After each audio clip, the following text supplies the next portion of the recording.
Assalamualaikum warahmatullahi wabarakatuh.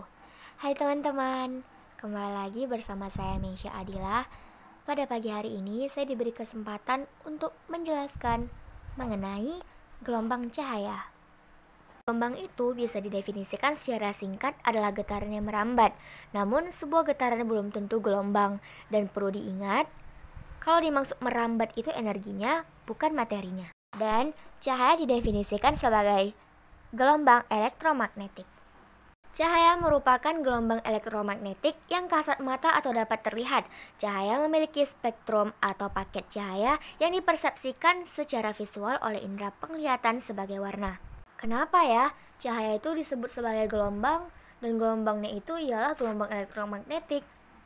Nah, jawabannya karena gelombang cahaya yang bergetar adalah medan elektromagnetik dan merambat di ruang tanpa permukaan medium. Kenapa ya tanpa medium? Karena di antara matahari bumi ada ruang hampa, yang artinya tidak ada materi atau medium satupun yang bisa digunakan oleh gelombang cahaya untuk merambat.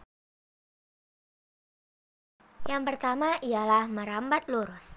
Secara natural atau alamiah, cahaya akan memiliki arah rambatan yang lurus. Jika kalian ingin membuktikannya, kalian bisa mencoba menyalakan senter, laser, atau flashlight. Yang kedua ialah dapat dipantulkan atau refleksi. Berdasarkan bentuk pantulannya, jenis pemantulan dibagi menjadi dua, yaitu dipantulkan dan dibiaskan. Untuk permukaan datar seperti cermin, maka cahaya akan dipantulkan seutuhnya. Sedangkan untuk permukaan yang tidak rata seperti batu, maka cahaya akan dibiarkan. Yang ketiga ialah dapat dibiaskan atau refraksi. Refraksi merupakan perubahan arah cahaya datang yang merambat dari medium ke medium yang lain. Pembiasan biasanya terjadi karena adanya perbedaan indeks bias, dan besarnya perubahan arah yang dihasilkan tergantung dengan indeks bias kedua mediumnya. Contoh pada umumnya itu adalah sedotan di dalam gelas yang berisi air yang terlihat seakan-akan patah. Hal ini dikarenakan udara dan air memiliki indeks bias yang berbeda. Yang keempat ialah dapat diuraikan atau dispersi. Dispersi merupakan proses terurainya atau terpisahnya cahaya putih atau cahaya polikromatik menjadi cahaya monokromatik dengan panjang gelombang yang berbeda setelah melewati sebuah medan pembias. Contohnya ialah pelangi. Yang kelima ialah dapat diserap atau absorpsi. Ketika sebuah bahan atau material transparan yang terkena cahaya, maka sebagian energi dari cahaya tersebut akan terdisipasi atau berkurang oleh material atau bahan tersebut menjadi energi panas. Hal ini terjadi secara alami pada mata kita untuk melihat warna di sekitar kita. Yang keenam ialah dapat disearahkan atau polarisasi. Polarisasi merupakan keadaan di mana intensitas cahaya berkurang, dikarenakan sifat cahaya yang secara natural tegak lurus dengan arah perambatannya, sehingga cahaya terbatas untuk satu arah bidang. Dan jika arahkan ke media polisator, intensitas cahaya berkurang akibat berkurangnya komponen gelombang cahaya. Contoh penerapan sifat ini yang paling umum adalah filter pada kamera. Yang ketujuh ialah dapat menembus benda bening. Contoh paling umumnya adalah lampu rumah kalian. Cahaya dapat menembus kaca pada bohlam lampu rumah kalian sehingga bisa menerangi satu ruangan di rumah kalian. Yang kedelapan ialah mengalami pelenturan atau difraksi.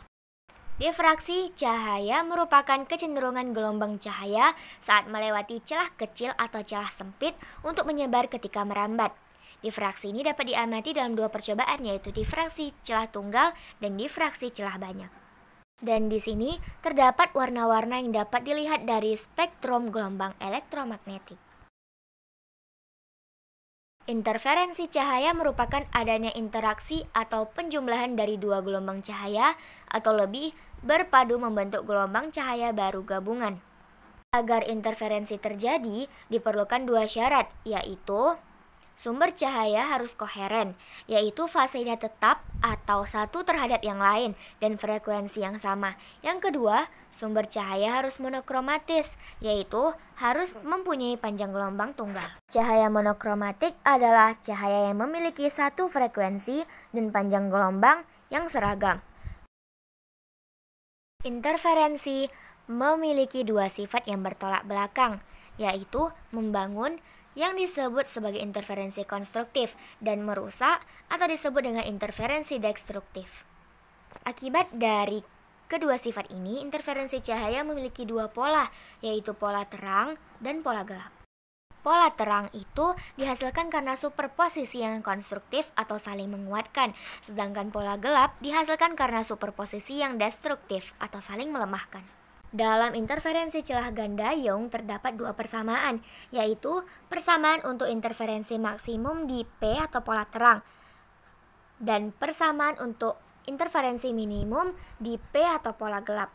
Di mana keterangannya itu ialah P itu adalah jarak, D itu adalah jarak antara dua celah, L besar itu jarak celah ke layar, lambda itu adalah panjang gelombang, dan N itu adalah orde interferensi. Nah, sesuai dengan namanya, interferensi ini terjadi pada lapisan tipis, contohnya seperti sabun dan minyak. Pada percobaan ini didapatkan bahwa jika sinar monokromatik mengenai lapisan tipis, maka sebagian cahaya akan dipantulkan dan sebagiannya lagi akan dibiaskan. Kemudian dipantulkan lagi. Kombinasi keduanya akan menyebabkan terjadinya interferensi. Ini terdapat gambar interferensi pada lapisan tipis. Seberkas cahaya datang pada selaput tipis dan membentuk sudut I. Kemudian sebagian cahaya tersebut dipantulkan di bagian atas membentuk pantulan AE. Dan sebagian lagi dibiaskan membentuk ABC dan kemudian keduanya saling berinterferensi ke titik P. Dalam interferensi selaput tipis juga terdapat dua persamaan, yaitu persamaan untuk interferensi maksimum di P atau pola terang dan persamaan untuk interferensi minimum di P atau pola gelap. Yang pertama, gelombang cahaya bisa merambat dalam ruang hampa dan tanpa medium apapun karena merupakan gelombang elektromagnetik. Yang kedua, gelombang cahaya merupakan gelombang transversal. Hal ini karena arah rambatnya tegak lurus dengan arah getarannya.